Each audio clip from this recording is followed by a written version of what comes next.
Good morning dear students, welcome to DNA commerce. कसे आहात? I hope मजेत असाल आणि अकाउंटन्सी एन्जॉय करत असाल फक्त DNA कॉमर्स सोबत.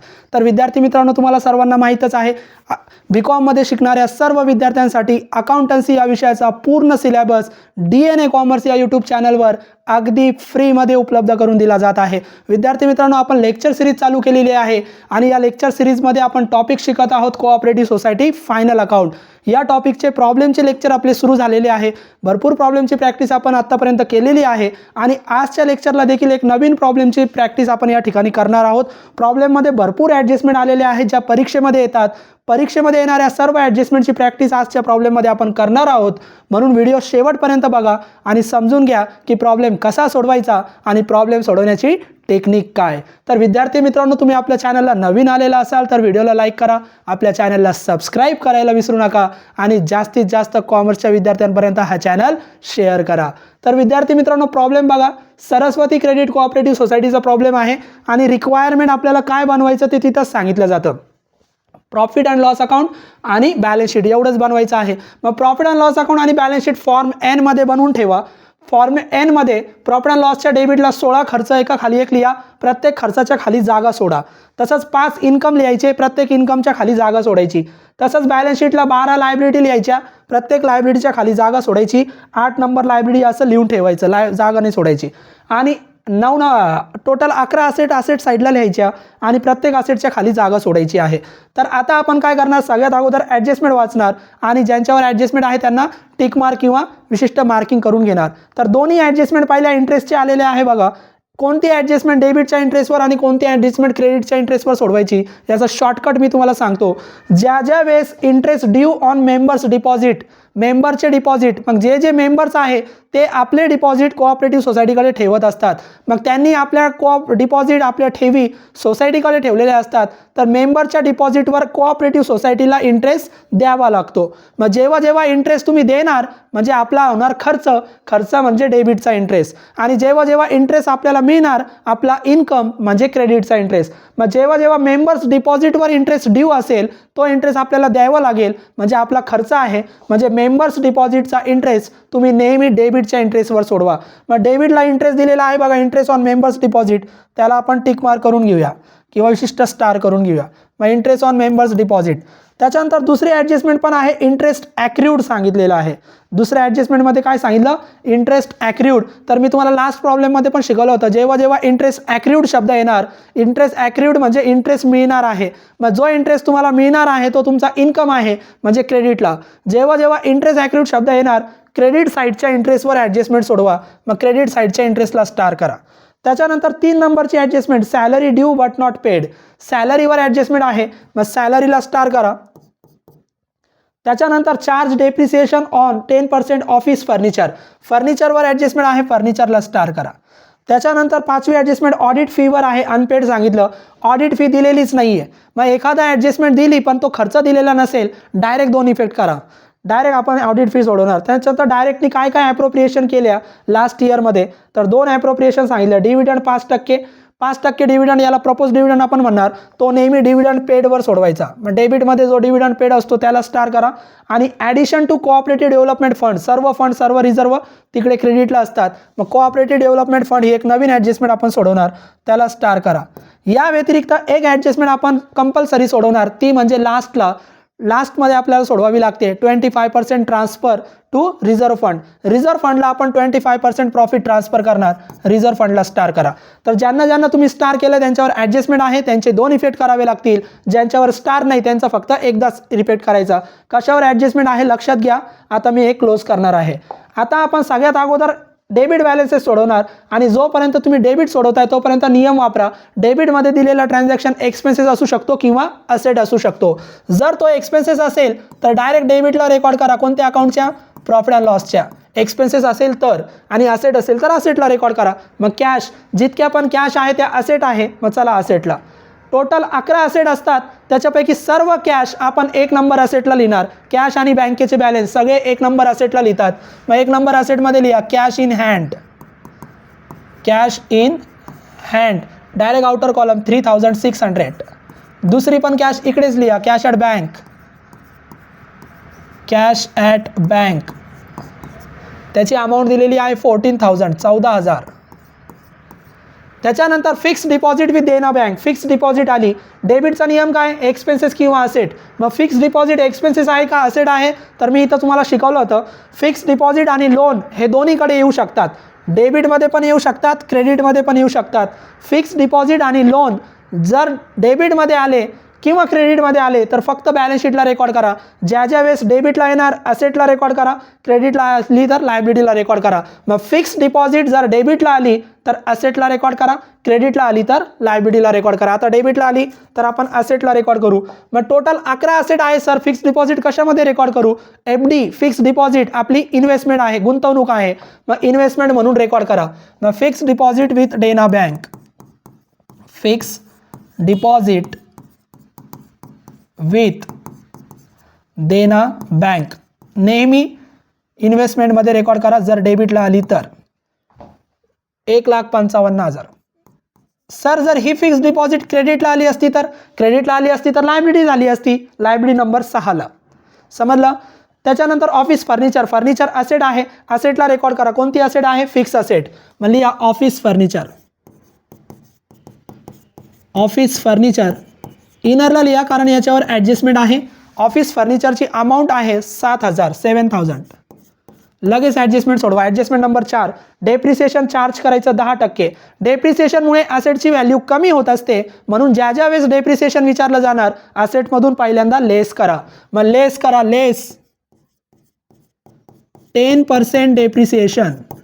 10% म्हणजे एक झिरो कट करा, एक झिरो कट केलं तर 700, मग 10% आले 700, शिल्लक राहिले 6,300, 6,300. आता डेप्रिसिएशनचा पहिला इफेक्ट असेटमधून लेस करायचं आणि दुसऱ्यांदा डेप्रिसिएशन रेकॉर्ड करतात प्रॉफिट अँड लॉस अकाउंटच्या डेबिटला. मग प्रॉफिट अँड लॉस अकाउंटच्या डेबिटला तर 16 एक्सपेन्सेस आहे, कुठे लिहू, तर 14 नंबरचा सेपरेट खर्च आहे आपल्याकडे डेप्रिसिएशन. म्हणजे डेप्रिसिएशनचा दुसरा इफेक्ट नेहमी 14 नंबरमध्येच करायचा आहे. मग 14 नंबरमध्ये इफेक्ट करूया. इथे 14 नंबर आपल्याकडे आहे, सेपरेट डेप्रिसिएशन 14 नंबरमध्ये रेकॉर्ड करायचं. डेप्रिसिएशन ऑन फर्निचर तो आपण किती वजा केला होता, 700. मग इथे रेकॉर्ड करा 700. डेप्रिसिएशन फिक्स असेटमधून लेस करा आणि दुसऱ्यांदा प्रॉफिट अँड लॉसच्या डेबिटला 14 नंबर एक्सपेन्सेसमध्ये रेकॉर्ड करा. फर्निचर नंतर इंटरेस्ट, इंटरेस्ट मी तुम्हाला शिकवला, इंटरेस्ट हा दोन्हीकडे येऊ शकतो, डेबिटमध्ये पण क्रेडिटमध्ये पण. फक्त प्रॉफिट अँड लॉस अकाउंटला लिहा. डेबिटमध्ये आला तर प्रॉफिट अँड लॉस अकाउंटच्या डेबिटला, क्रेडिटमध्ये आलं तर क्रेडिटला. आता डेबिटला आला मग प्रॉफिट अँड लॉसच्या डेबिटला, प्रॉफिट अँड लॉसच्या डेबिटला पहिलाच खर्च इंटरेस्ट आहे. प्रॉफिट अँड लॉसच्या डेबिटला पहिलाच खर्च इंटरेस्ट आहे. मग प्रॉफिट अँड लॉस अकाउंट आपण खाली घेऊ आणि इथं बघा पहिलाच खर्च इंटरेस्ट आहे. मग इथं लिहा. आता जर तुम्ही ट्रायल बॅलन्सची डेबिट साईड बघितली विद्यार्थी मित्रांनो तर 2 इंटरेस्ट आलेले बघा, interest on members deposit, interest due on loan. जेवढे पण इंटरेस्ट आले अगोदर डेबिटला लिहून घ्या. मग पहिला आहे interest on members deposit, interest on members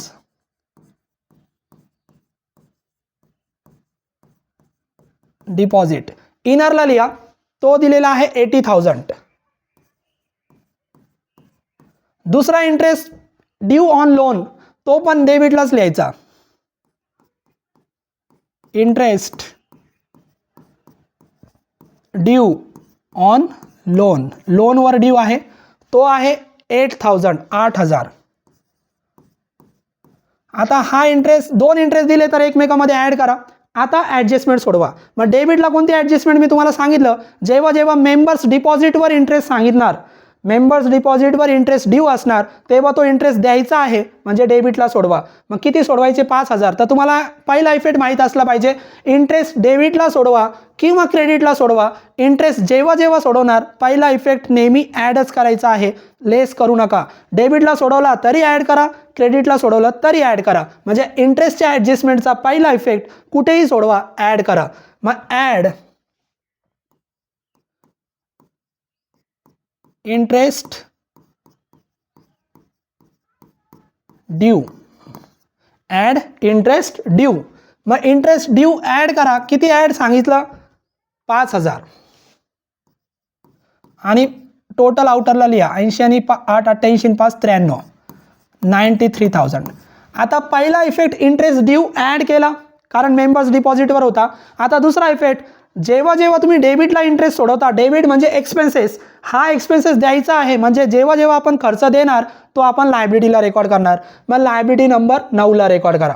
liability number 9. मग लायबिलिटी नंबर 9ला येऊया आपण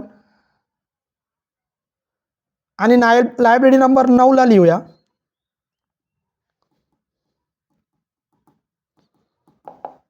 liability number 9, interest due on members deposit.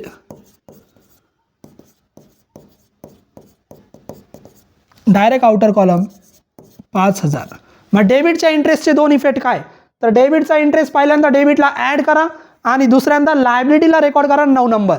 क्रेडिटला कसं सोडवायचं, क्रेडिटला ॲड करा आणि दुसऱ्यांदा असेटला रेकॉर्ड करा 9 नंबर. हा जाणार दुसऱ्यांदा लायबिलिटीला आणि हा जाणार दुसऱ्यांदा असेटला 9 नंबरला, लक्षात ठेवा. आता इंटरेस्ट झालं, दोन्ही इंटरेस्ट झाले. सॅलरी, जेवढे पण खर्च आहे प्रॉफिट अँड लॉसच्या डेबिटला लिहा. मग प्रॉफिट अँड लॉसच्या डेबिटला सॅलरी आपण 3 नंबरमध्ये लिहितो. मग 3 नंबरमध्ये लिहा salary and allowances. Salary and allowances मग लिहा सॅलरी अँड अलाउन्सेस. इनरला लिहा कारण याच्यावर ॲडजस्टमेंट आहे 30,000 आणि ॲडजस्टमेंट वाचा. Adjustment number 3, salary due but not paid ₹300. Due but not paid, due आहे बट नॉट पेड, दिली नाही, द्यायची आहे पण दिली नाही. जे एखादा खर्च जर द्यायचा असेल पण दिला नसेल तर त्याला आउटस्टँडिंग म्हणतात. मी तुम्हाला ॲडजस्टमेंटमध्ये शिकवलं होतं. जेव्हा जेव्हा ॲडजस्टमेंटमध्ये due but not paid, unpaid किंवा पेबल हे शब्द येतील तर ती ॲडजस्टमेंट होणार आउटस्टँडिंगची. आउटस्टँडिंगचा पहिला इफेक्ट ज्या खर्चावर सांगितलं त्याच्यामध्ये ॲड करायचा आहे. मग लिहा ॲड आउटस्टँडिंग सॅलरी 300, आउटरला 30,300. आउटस्टँडिंग ज्याच्यामध्ये सांगितली त्याच्यामध्ये ॲड करा आणि दुसऱ्यांदा आउटस्टँडिंग द्यायचं आहे म्हणून जे जे देणार ते लायबिलिटीला रेकॉर्ड करा. Liability number 7. मग आउटस्टँडिंग नेहमी लायबिलिटी नंबर 7ला करंट लायबिलिटी अँड प्रोव्हिजनमध्ये लिहा. Outstanding salary direct outer column 300. मग आउटस्टँडिंग पहिल्यांदा ॲड करा आणि दुसऱ्यांदा लायबिलिटी नंबर 7ला रेकॉर्ड करा. सॅलरी पण झालं. त्याच्यानंतर ऑफिस एक्सपेन्सेस खर्च आहे. सर्व खर्च आपण प्रॉफिट अँड लॉसच्या डेबिटला रेकॉर्ड करतो. मग प्रॉफिट अँड लॉसच्या डेबिटला जर पहिले 15 खर्च बघितले तर पहिल्या 15 खर्चामध्ये कुठंच आपल्याला ऑफिस एक्सपेन्सेस दिसत नाही. मग मी तुम्हाला सांगितलेलं आहे एखादा खर्च जर पहिल्या 15 खर्चामध्ये येत नसेल तर तो डायरेक्ट लास्ट खर्च 16 नंबर अदर एक्सपेन्सेसमध्ये रेकॉर्ड करा. मग ऑफिस एक्सपेन्सेस रेकॉर्ड करा अदरमध्ये. मग चला अदरमध्ये. मग इकडे आपल्याकडे अदर एक्सपेन्सेस आहे बघा, इथे आपण रेकॉर्ड करूया office expenses. Office expenses direct outer column office expenses 5,000 अदरमध्ये रेकॉर्ड केलं. ऑफिस एक्सपेन्सेस नंतर प्रिंटिंग अँड स्टेशनरी खर्च आहे. खर्च आपण डेबिटला लिहितो. प्रिंटिंग अँड स्टेशनरी सेपरेट आपल्याकडे आहे 10 नंबरला. मग प्रिंटिंग अँड स्टेशनरीच्या समोर डायरेक्ट अमाऊंट लिहा 400. ॲडजस्टमेंट असेल तर ॲडजस्टमेंट सोडवायची, ॲडजस्टमेंट नाही. ट्रॅव्हलिंग सुद्धा खर्च आहे. खर्च आपण डेबिटलाच लिहितो. 7 नंबरला सेपरेट ट्रॅव्हलिंग लिहायचं स्टाफला आणि 6 नंबरमध्ये ट्रॅव्हलिंग आहे पण तो डायरेक्टरचा आहे म्हणून स्टाफला लिहायचं. जेव्हा जेव्हा ट्रॅव्हलिंग येणार स्टाफ 7 नंबरमध्ये रेकॉर्ड करा. मग ट्रॅव्हलिंग अँड कन्व्हेयन्स 600 7 नंबरच्या समोर डायरेक्ट आउटरला लिहा 600. इन्शुरन्स खर्च आहे. मग खर्च आपण डेबिटला लिहितो. इन्शुरन्स नावाचा खर्च पहिल्या 15मध्ये नाही. मग जो खर्च पहिल्या 15मध्ये नाही तो अदरमध्ये. मग अदरमध्ये लिहा इन्शुरन्स प्रीमियम.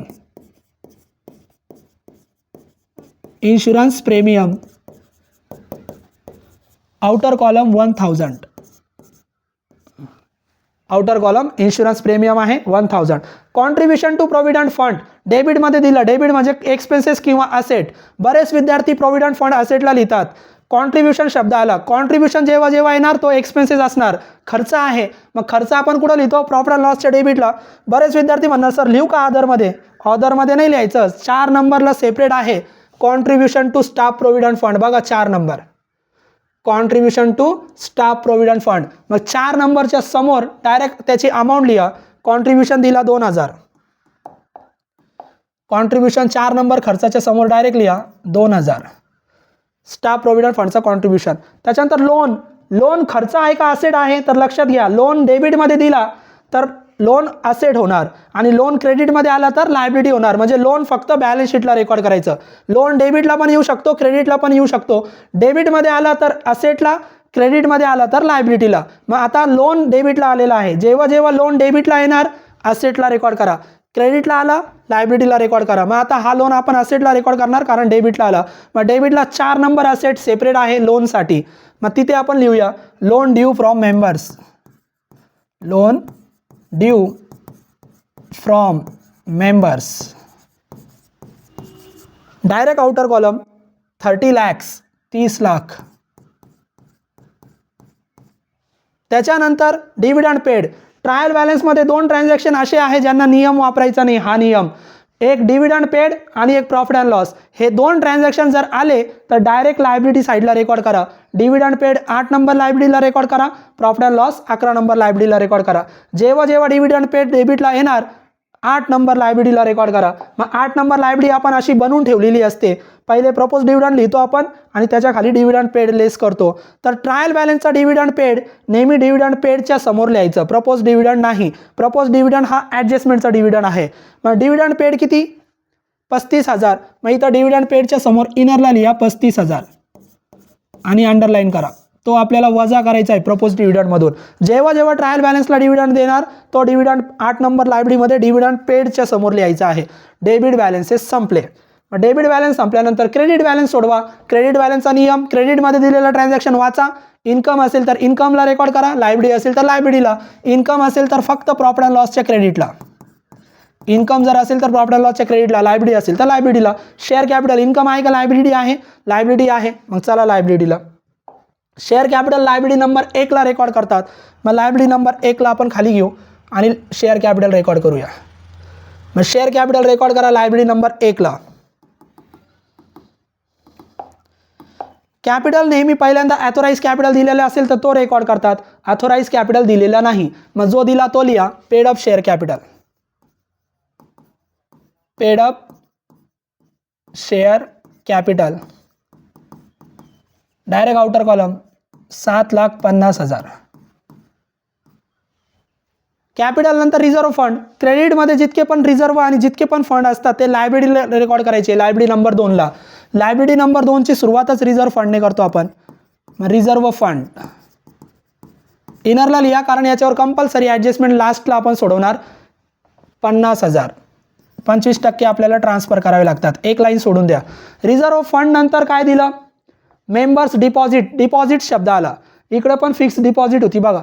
मग मी काय सांगितलं तुम्हाला, डिपॉझिट फक्त बॅलन्स शीटला रेकॉर्ड करतात. डिपॉझिट डेबिटला आली तर असेटला, क्रेडिटला आली तर लायबिलिटीला. क्रेडिटमध्ये जितके पण डिपॉझिट येतील, क्रेडिट बॅलन्समध्ये जितक्या पण डिपॉझिट येतील त्या फक्त लायबिलिटी असतील, इन्कम नाही. मग क्रेडिटमध्ये आलेला डिपॉझिट फक्त लायबिलिटीला रेकॉर्ड करा. लायबिलिटीला टोटल 12 लायबिलिटी आहे, त्याच्यापैकी 6 नंबर लायबिलिटी ही स्पेशल डिपॉझिटसाठी बनवलेली आहे. मग डिपॉझिट सगळ्या इथं लिहायच्या. मग 6 नंबर लायबिलिटीमध्ये लिहा members deposit, members deposits.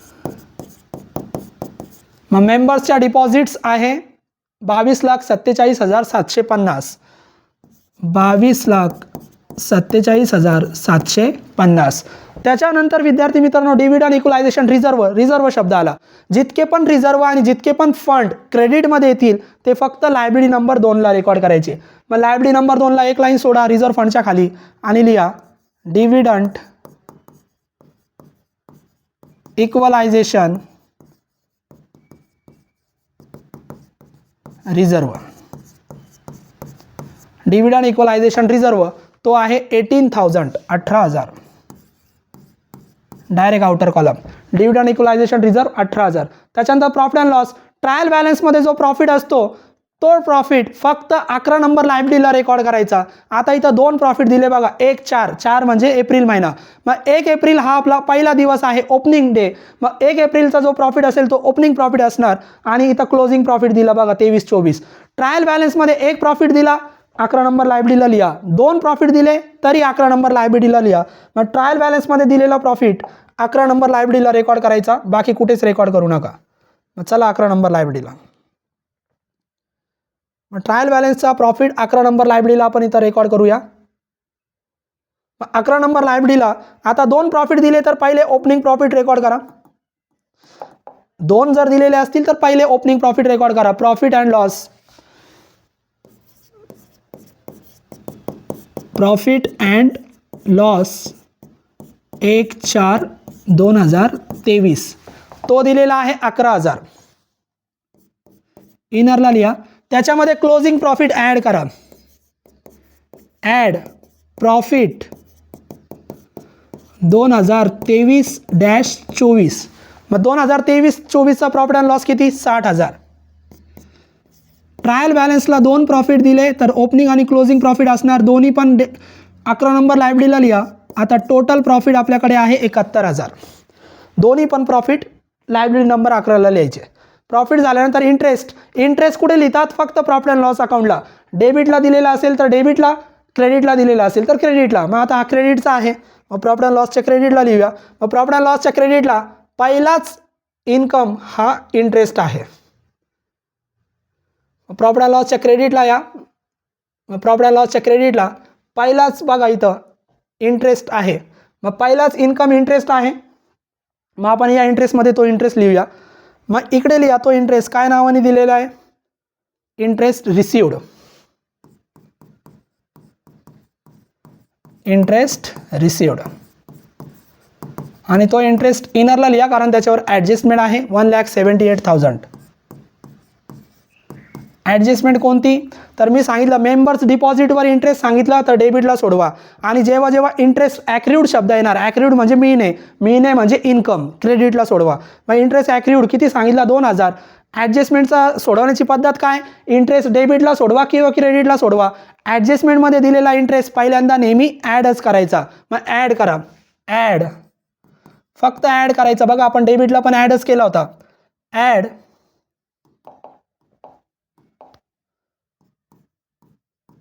Interest ॲक्रियूड.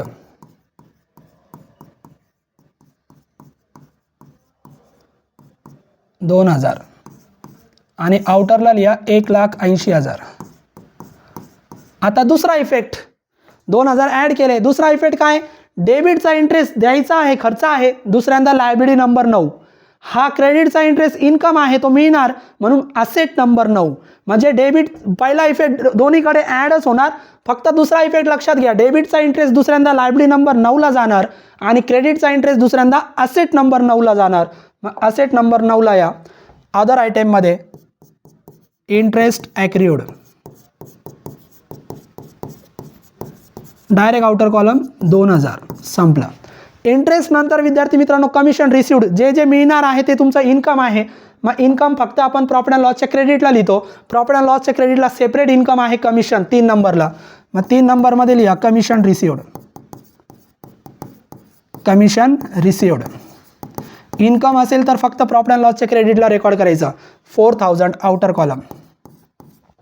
Commission received नंतर सन्ड्री इन्कम नावातच आहे इन्कम. मग इन्कम फक्त क्रेडिटला रेकॉर्ड करा प्रॉफिट अँड लॉसच्या.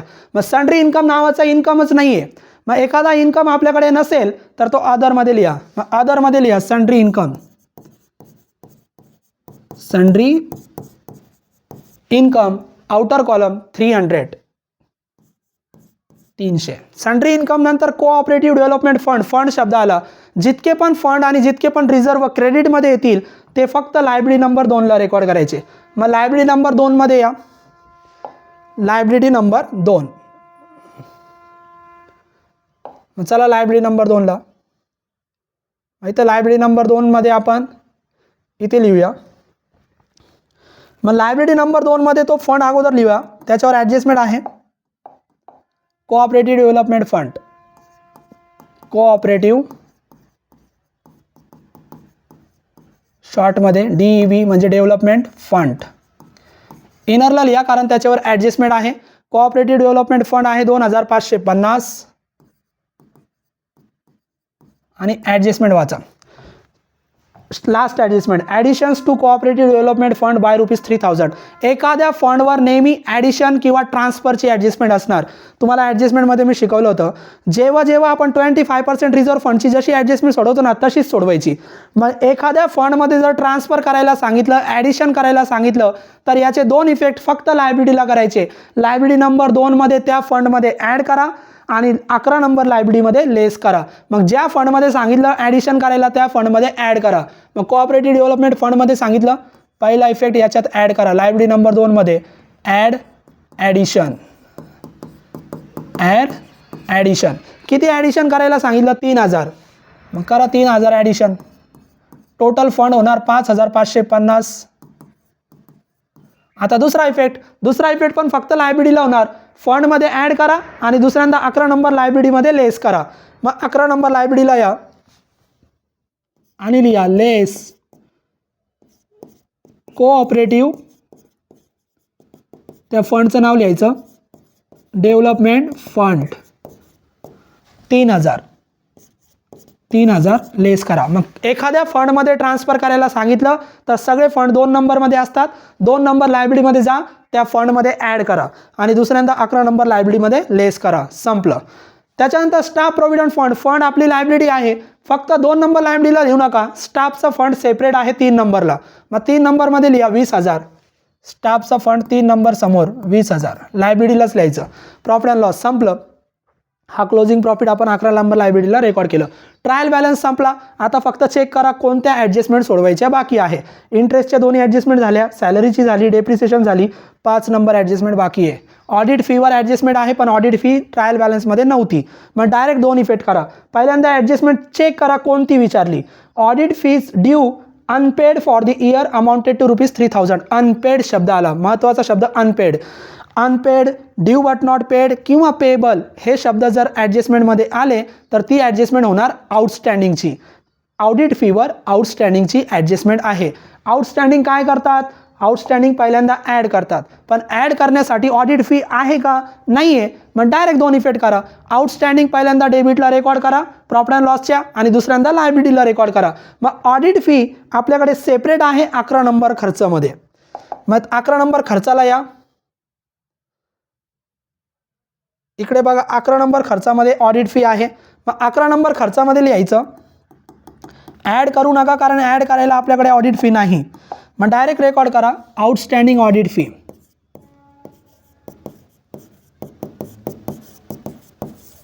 डायरेक्ट आउटरला 3000 आणि आउटस्टँडिंग दुसऱ्यांदा कुठं लिहितात? आउटस्टँडिंग दुसऱ्यांदा लायबिलिटीला लिहितात. Liability number 7 outstanding audit fee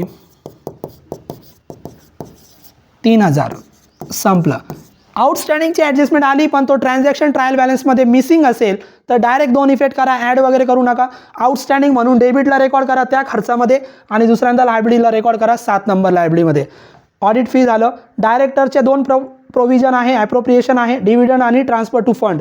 addition to fund झालं आपलं, फक्त डिव्हिडंड बाकी आहे. मग डिव्हिडंड 5% ॲडजस्टमेंटमध्ये जो डिव्हिडंड तुम्ही काढतात त्याला प्रपोज डिव्हिडंड म्हणतात. प्रपोज डिव्हिडंड नेहमी शेअर कॅपिटलवर काढायचा. शेअर कॅपिटलची अमाऊंट दिलेली नाही. शेअर कॅपिटलची अमाऊंट जर दिलेली असेल तर जी अमाऊंट दिली त्याच्यावर डिव्हिडंड काढा, पण दिलेली नसेल तर ट्रायल बॅलन्सचा कॅपिटल वापरा. मग आता इथं अमाऊंट नाही आहे, ट्रायल बॅलन्सचा कॅपिटल वापरा 75, 7,50,000. मग 7,50,000वर अगोदर 5% काढा कॅल्क्युलेटरवर. कॅल्क्युलेटरवर 5% जर काढले, 1 0 कट करा, 10% 75,000, त्याचे निम्मे 5% 37,500. 37,500 5% मिळाले. जो 5% डिव्हिडंड तुम्ही काढलेला आहे त्याला म्हणतात प्रपोज डिव्हिडंड. काय म्हणणार? Propose dividend. आणि प्रपोज डिव्हिडंडचे 2 इफेक्ट फक्त लायबिलिटीला करायचे. फक्त लायबिलिटी. कुठे? लायबिलिटी नंबर 8 आणि लायबिलिटी नंबर 11. परत रिपीट करतो. प्रपोज डिव्हिडंड काढायचा कॅपिटलवर, जो आला तो 2दा रेकॉर्ड करायचा. लायबिलिटी नंबर 8ला, लायबिलिटी नंबर 11ला. मग लायबिलिटी नंबर 8मध्ये आपण सुरुवातीला प्रपोज डिव्हिडंड लिहिलेला आहे त्याच्या समोर लिहायचा. किती आला? 5%, 37,500. आणि हा ट्रायल बॅलन्सचा डिव्हिडंड आपण लिहिला होता. 37,500 मधून 35,000 वजा करा, आउटरला येणार 2,500. आता पहिला इफेक्ट प्रपोज डिव्हिडंडचा 8 नंबर लायबिलिटीला होतो, दुसरा 11 नंबर लायबिलिटीला. आणि जेव्हा 11 नंबर लायबिलिटीला इफेक्ट होतो तेव्हा आपण कॉमन इफेक्ट आहे लेस करायचा. मग 11 नंबर लायबिलिटीला लेस करा. मग चला वरती. 11 नंबर लायबिलिटीमध्ये काय करायचं, लेस. मग आपण इथं लिहूया 11 नंबर लायबिलिटीला लेस 5% प्रपोज डिव्हिडंड. किती, 37,500. संपलं. डिव्हिडंड काढा, कॅपिटलवर आलेला डिव्हिडंड प्रपोज डिव्हिडंड म्हणून रेकॉर्ड करा पहिल्यांदा 8 नंबर लायबिलिटीला आणि दुसऱ्यांदा 11 नंबर लायबिलिटीमध्ये लेस करा. संपलं. आता ॲडजस्टमेंट संपल्या, पण या व्यतिरिक्त एक ॲडजस्टमेंट कंपल्सरी आपल्याला सोडवावी लागेल. त्या ॲडजस्टमेंटचं नाव आहे transfer to 25% transfer to reserve fund. Reserve फंडला 25% प्रॉफिट ट्रान्सफर करायचा आणि 25% नेहमी काढायचे प्रॉफिटवर. आता तुम्ही म्हणणार सर 2 प्रॉफिट दिले, कोणत्या प्रॉफिटवर काढू? ओपनिंग प्रॉफिट 11,000, क्लोजिंग प्रॉफिट 60,000, कशावर काढू? तर असा प्रॉब्लेम मागे आपला झालेला आहे. जेव्हा जेव्हा ट्रायल बॅलन्समध्ये 2 प्रॉफिट येणार, ओपनिंग आणि क्लोजिंग, तर तुम्ही फक्त क्लोजिंग प्रॉफिटवर काढा. 60,000वर 25% काढा, क्लोजिंग प्रॉफिटवर, ओपनिंगवर नाही किंवा टोटल प्रॉफिटवर पण नाही, फक्त क्लोजिंग प्रॉफिट. किती? 60,000. मग 60,000वर 25% काढा कॅल्क्युलेटरवर. 25% जर काढले, 6 6 12 आणि 3 15, किती येतात? 15,000. मग 15,000 आपले ट्रान्सफरची अमाऊंट आली 25%. 2 वेळेस रेकॉर्ड करायचे फक्त लायबिलिटीला. लायबिलिटी नंबर 2 रिझर्व्ह फंडमध्ये ॲड करा, लायबिलिटी नंबर 11 मध्ये लेस करा. मग आलेले 25% पहिल्यांदा रिझर्व्ह फंडमध्ये ॲड करा. मग चला 2 नंबर लायबिलिटीमध्ये. 2 नंबर लायबिलिटीमध्ये रिझर्व्ह फंडच्या खाली आपण जागा सोडलेली आहे. मग रिझर्व्ह फंडच्या खाली लिहा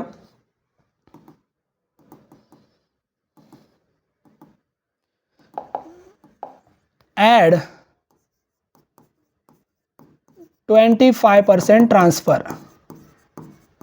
आणि तुम्हाला समजण्यासाठी इथं लिहून देतोय 25% ऑन 60,000. क्लोजिंग प्रॉफिटवर काढले, मग किती आले ते? 15,000.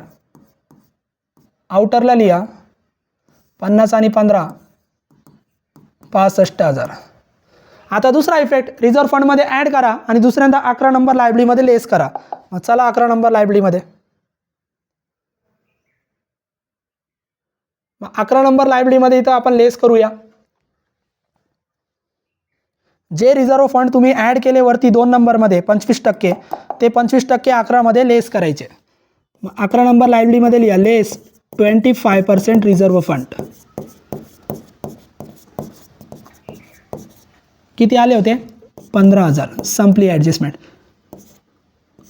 आता याचा बॅलन्स इथंच लिहा. मग 71,000मधून किती वजा करायचे? 37 आणि 3 40, 40 50 55,500.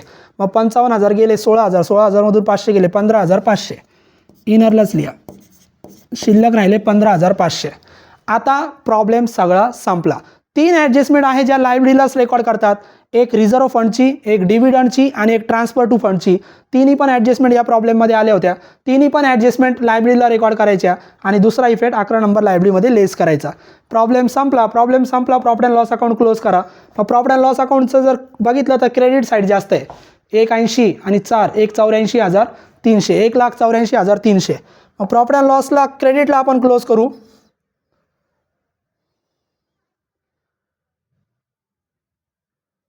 प्रॉफिट अँड लॉसच्या क्रेडिट साईडला रेकॉर्ड करा. 1,00,000 टोटल किती आहे? 1,84,300.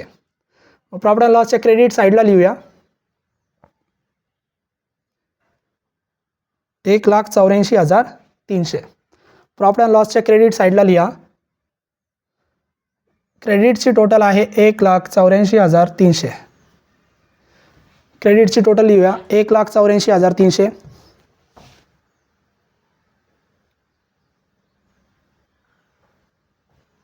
मग इथं क्रेडिटला लिहूया 1,84,300.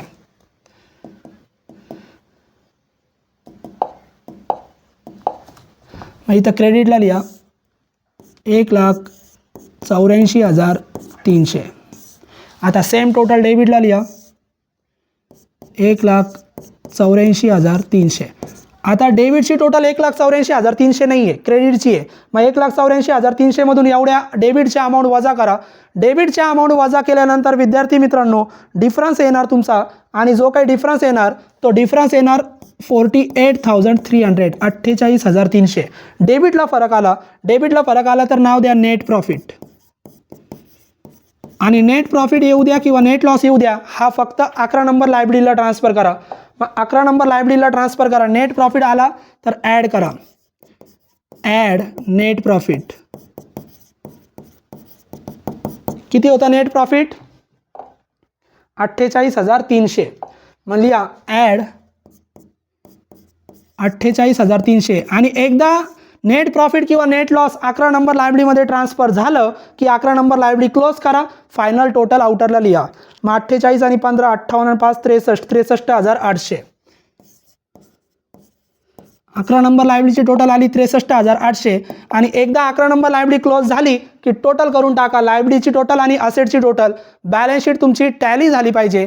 आणि बॅलन्स शीट आपली टॅली होते विद्यार्थी मित्रांनो, इथं जर बघितलं तर बॅलन्स शीट आपली टॅली होणार 31,80,900. 31,80,900. मग बॅलन्स शीटची टोटल लिहा 31,80,900. असेटला पण लिहू शकतो आपण 31,80,900. 31,80,900ला बॅलन्स शीट आपला टॅली झालेला आहे. या पद्धतीने आपण आजचा प्रॉब्लेम टॅली करून घेतला. भरपूर ॲडजस्टमेंट आल्या होत्या, सगळ्या ॲडजस्टमेंट आपण सोडवल्या. पुढच्या लेक्चरला परत नवीन प्रॉब्लेमची आपण प्रॅक्टिस करूया. आपण इथं आता थांबूया. थँक्यू.